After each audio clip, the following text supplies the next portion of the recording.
I've worked all my life. Many people may think my job is quite banal and simple, but I like it and enjoy it every day. Working in a fast food restaurant, I feel in my place, but there was a small problem.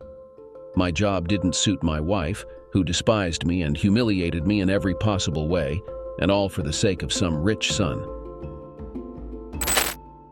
Working in a fast food restaurant, I often hear from my acquaintances that this job isn't suitable for me. However, I can confidently say that I feel comfortable here. This place has not only given me the chance to meet various people who have become my friends, but also the opportunity to hire and train young employees. I am proud that 3 of my assistant managers, whom I trained, have succeeded and become managers themselves.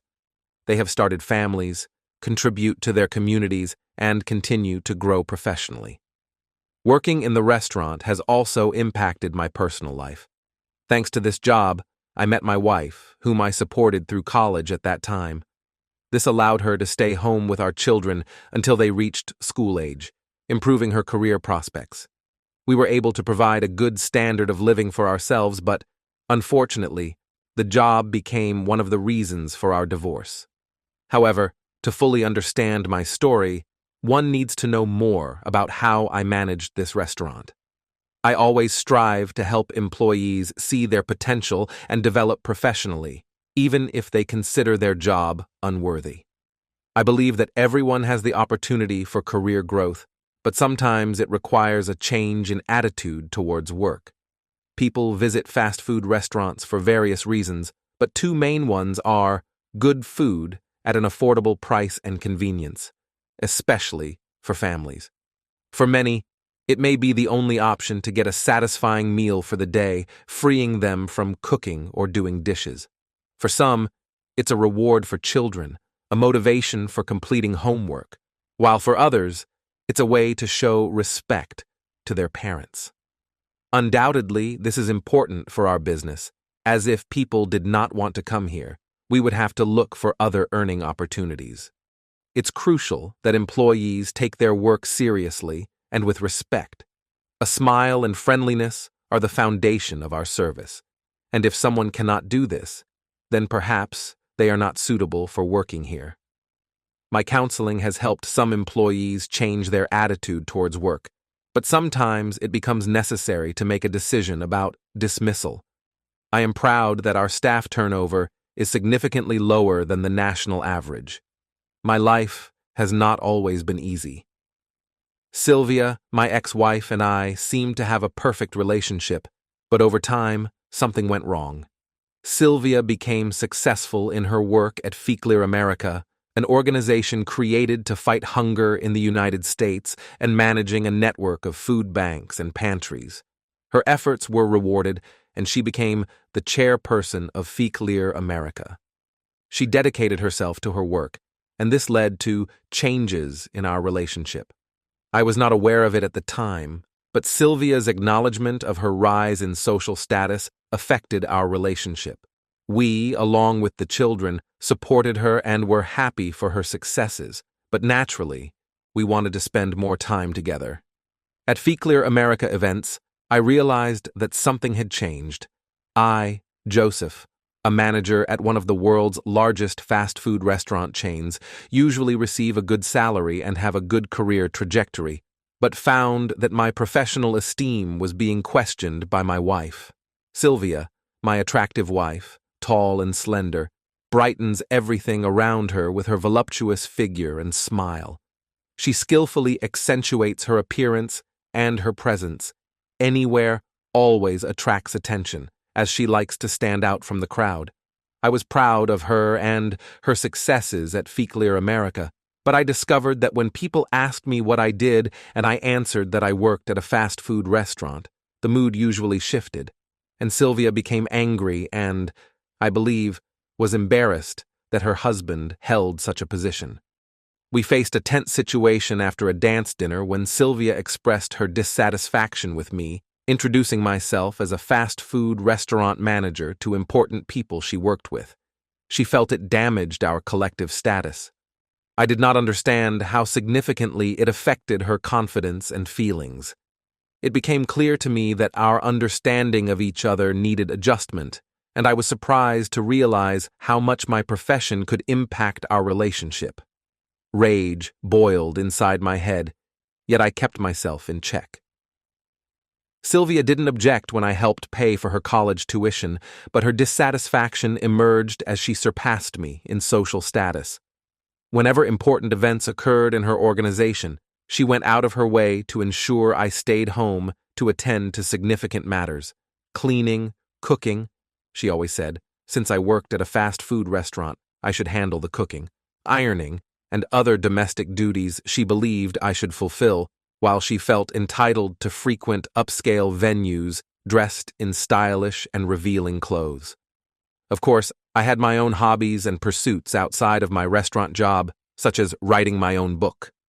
After several events at Feclear America, I stopped being invited to gatherings. I noticed Sylvia coming home later and later, often smelling of alcohol. Our domestic life began to crumble, leading to her discontent and mockery directed at me. She started to express dissatisfaction with my job and the fact that I wasn't providing the best for our children. "Ugh, you smell terrible. Do you even bathe?" she would say when I returned from another work shift reeking of the kitchen. "Maybe you should quit your job. You could then fully take care of the kids and the household," she suggested, to which I replied, "No, I won't leave this job because I enjoy it." I refused to comply with her demands, which irritated her further. She claimed that a real man should either be of high status, or if he cannot achieve high status, should be a nondescript individual who keeps to himself. I did everything I could to mend our relationship, surprising her, inviting her on romantic walks, and once even wanted to take her on a hot air balloon ride, but she always refused and found excuses. After all, my courtship was rejected and I realized Sylvia would not compromise. I devoted more time to my work and my daughters. Meanwhile, Sylvia's days were filled with work and vague parties she didn't wish to discuss. Sometimes when Sylvia returned from an event, I saw bruises on her body that resembled hickeys. I immediately suspected she was cheating on me, but said nothing, thinking everything would come to light eventually. However, I gradually realized our marriage was in jeopardy. I even consulted a divorce lawyer, who warned me that a divorce would be expensive and disadvantageous for me. He explained I would lose the house, the children, half of our assets, and that she would have to pay alimony.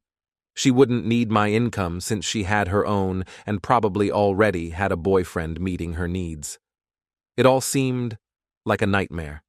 But the lawyer also mentioned that I could wait until the kids went off to college or just leave and start a new life, albeit on a tight budget. I couldn't imagine living with another woman out of spite, so the only option seemed to make Sylvia stop her actions. When I returned home from the lawyer's, I saw my wife on the couch with a man, Paul, a lawyer and board member of Feclear America. Before I could say anything, Sylvia approached me, saying, "We need to have a serious talk," she said, and handed me a folder with documents I couldn't understand. I was taken aback by Sylvia and Paul's words. They offered for me to sign the divorce papers right there and then, claiming all the terms were straightforward and I wouldn't have to pay any alimony. They spoke of a 50-50 split of all joint assets, yet Sylvia would keep half of the house. Primary custody of the children was granted to her with restrictions on my visits, and the alimony was limited only to payments covering primary custody. I tried to object, asserting that I was a good father and husband, but they wouldn't listen. Sylvia merely scorned my efforts towards the family and children, saying that I spent little time at home, with the children or with her. It all seemed so cruel and unjust to me. They pressured me, urging me to sign the documents immediately, threatening that otherwise the divorce terms would become harsher and I would end up without a home and forced to start paying alimony. I tried to cling to the last remnants of hope that we could find some agreement, but all I received in return was a cold and indifferent refusal. Sylvia and Paul had already made their decision and were ready to move on. In the end, I realized I had no choice. I simply couldn't fight against them both. Sylvia turned to me with confidence and coldly announced that she had already taken half of our property and would be living in a house or apartment with the children, leaving me time to move out. She mentioned the possibility of moving into Paul's house, who, according to her, had invited them to live with him, rent-free. I felt my confidence and strength draining away, realizing that the situation was slipping out of my control. Sitting in the armchair, I realized that I was to blame for this situation. I could not deny that I could have done something differently, but at the same time, I felt anger towards Sylvia for her decision to destroy our marriage. My heart was torn apart as my daughters came up to me, saying that they already knew everything and agreed with it. Their words hit me like a punch in the stomach. They told me that Sylvia and they were moving to Paul's, who promised them a better life with a swimming pool, a new car, and the opportunity to enroll in a prestigious academy. I felt hopeless and disappointed, but somewhere inside me, a spark of hope and self-respect still lived. Then, just when I thought I couldn't bear the blow any longer, something unexpected happened that changed my perspective on the situation.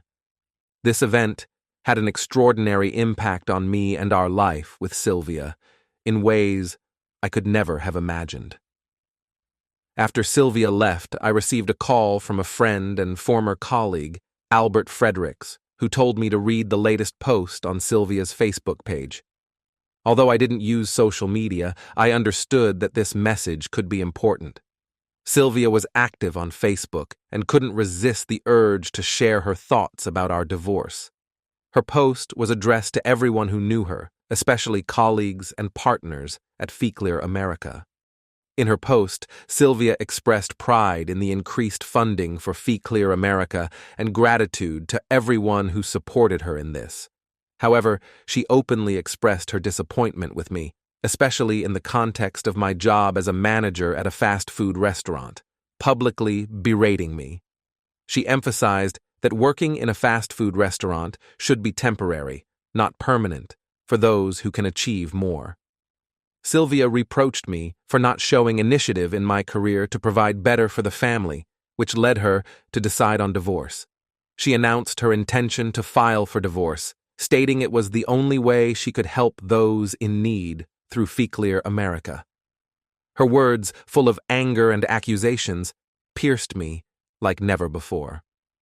She claimed that the divorce would not affect her ability to work at Feclear America and even expressed confidence in her abilities. Her post stirred a lot of emotions in me, but it also awakened a fierce spark of determination to prove that I could achieve more, despite all the difficulties. My wife, who had always supported me, for whom I had paid for education selflessly, whom I had always supported and valued, destroyed me as a man with just one social media post. To summarize the essence of the post, I am a pathetic loser, and she is a queen and businesswoman. I called Albert back, who was also upset by the situation, and he invited me to a meeting of other managers to discuss our response to Sylvia's comments. The meeting was scheduled for tomorrow evening at a hotel. As soon as I arrived, I saw that Albert had already gathered several other managers from different branches. Albert shared a copy of Sylvia's Facebook post that had caused such a stir. He expressed his disappointment and anger over her words, especially regarding my personal character and efforts. He was also outraged that Sylvia had spoken negatively about the restaurant, which could potentially harm its reputation. He proposed actions and planned to organize a boycott of Feclear America and to raise funds directly for charity. The meeting was emotional. Many managers expressed their support for me and their dissatisfaction with how Feclear America treats employees at our level. They decided to withdraw support from Feclear America and direct their efforts towards those organizations they deemed important. After the meeting, the Sunday newspaper published a full-page advertisement highlighting that the managers of our fast food restaurant chain firmly disagreed with Sylvia and would not support Feclear America until the situation changed. They urged people to make donations directly, bypassing Fee Clear America. It was also suggested that our restaurants should have information stations to collect documentation on the help provided to the community, to show the importance of their contribution to charity, and that Fee Clear America is a mere sham. At the beginning, this incident sparked a lot of discussion. The company's leaders began to approach the situation with sympathy towards Sylvia's words, not noticing the offense it could cause among the employees. Most people either did not understand what was being talked about or did not care, but a small group of employees felt humiliated and undervalued, especially in light of Sylvia's comments about the importance of their positions. The situation started to escalate, and local newspapers, which initially avoided publishing negative information about Fee Clear America, began to receive many letters from people expressing their dissatisfaction with Sylvia's Facebook post. Eventually, articles began to appear that tried to remain unbiased, but still noted the growing discontent among workers. My daughter and her friends also posted a message on Facebook about their new life in Paul's house. This message was initially an attempt to boast, but most people realized that something was going on between Sylvia and Paul even before the divorce began, which likely meant that my wife was unfaithful to me while we were still married. This caused even more arguments and dissatisfaction. Then I received information from my friend, who was a board member of Fee Clear America, that Sylvia was called to an emergency board meeting. She appeared troubled, especially after the words of Michael Broadbent, the president of the First Third Bank, who was one of her main supporters. He raised questions about the course of the Fee Clear America campaign and its impact on the current situation. Sylvia was shocked by his words. A board member told me that he was also surprised to learn about Michael's reaction, because he had always been so friendly. However, Sylvia responded that she was confident some people had simply misunderstood the meaning of her words. She claimed she had deleted the message and that the negative reaction would subside over time and everything would return to normal. But Michael continued to emphasize the seriousness of the situation. He explained that our fast food restaurants had been the largest donors to Fee Clear America in the restaurant category over the last 3 years, but this year, their contributions had dropped to zero. He also mentioned that some unions had begun to consider withdrawing from Fee Clear America's offer of automatic payroll deductions. Sylvia tried to convince Michael that the situation was not as critical as he described, and that her husband had simply transferred some of the employees' feelings onto himself. However, Michael continued to cite a multitude of letters that involved not only employees but also their family members expressing their discontent. He also stressed that negative public perception could significantly impact the company's financial support. Then Sylvia asked what was in the box Michael had brought. He replied that it was her personal belongings because she was fired. But Sylvia reacted as expected. She said she couldn't be fired, as she was the most successful chairperson in history.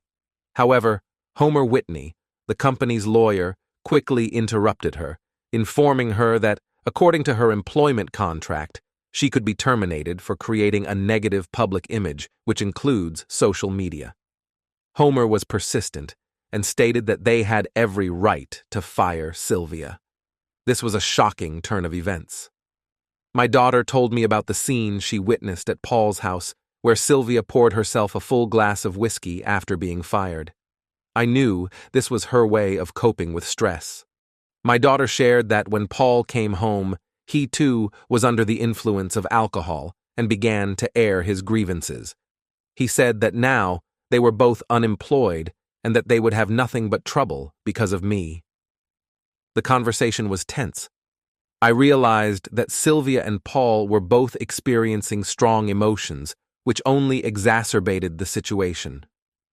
They discussed possible legal actions against the company and me, and I understood that difficult times awaited them.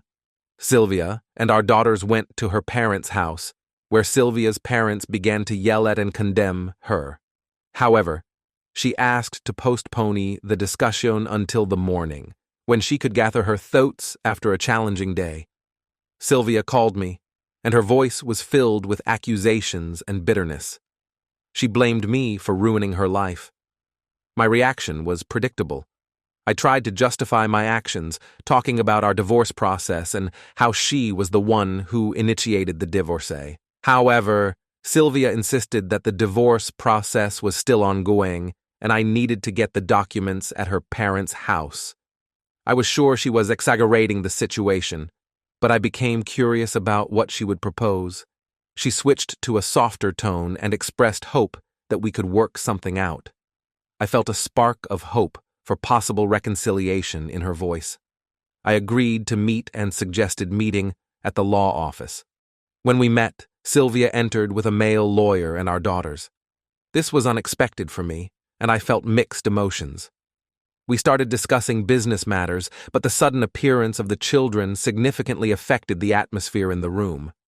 My daughters, experiencing mixed feelings, showed a desire to hug me, but I understood that now was not the time for emotions. Sylvia and I had to resolve financial and personal matters.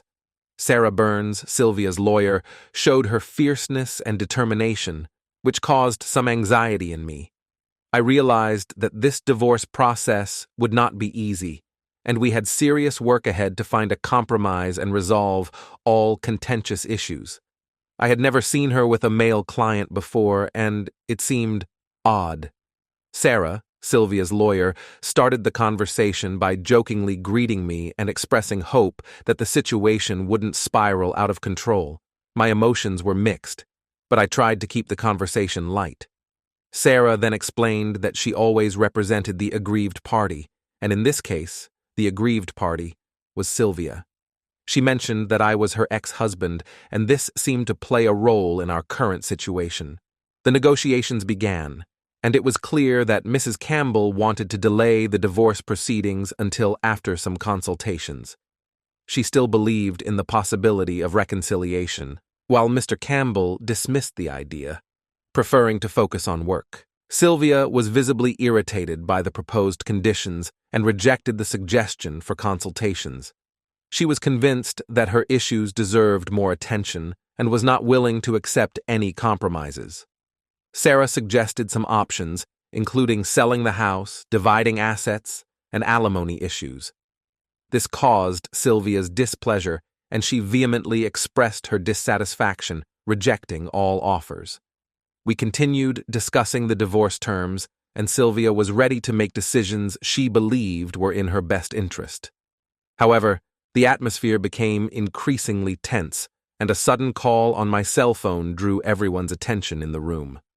Sarah continued her argument by presenting evidence from the hotel's administrator and a maid, confirming Paul and Sylvia's meetings at the hotel during our dispute.